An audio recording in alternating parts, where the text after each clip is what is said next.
La marée humaine des supporters d'Emmanuel Macron devant la pyramide du Louvre, c'était il y a un an. Un an, c'est peut-être un peu court pour faire un bilan de l'action du président français, mais on peut déjà constater quelques caractéristiques fortes de son mandat. D'abord, la rapidité avec laquelle il a imposé sa vision du changement. De construire dès demain une majorité vraie, une majorité forte.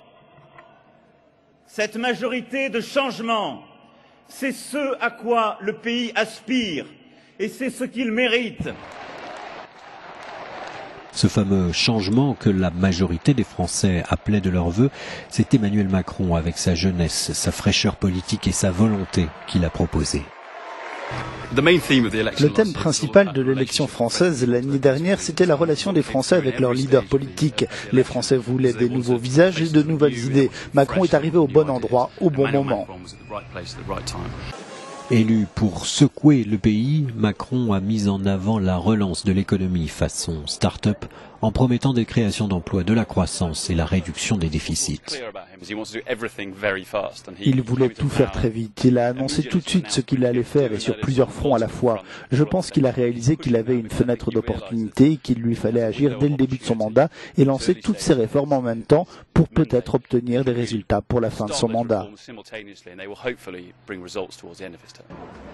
Mais un an plus tard, le président, son premier ministre en arrière-plan et son gouvernement font face à une résistance de plus en plus forte. Un sondage révèle ce samedi que 55% des Français dressent un bilan négatif de l'action de celui qui est parfois surnommé le président des riches.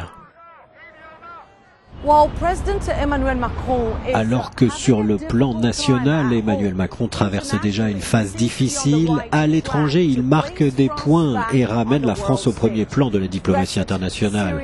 Le Brexit, la Syrie, le nucléaire iranien ou même le Yémen, aucun sujet ne semble être trop risqué pour le président français qui entend aujourd'hui porter la voix de la France et se poser en nouveau chef du monde libre. Of the free world.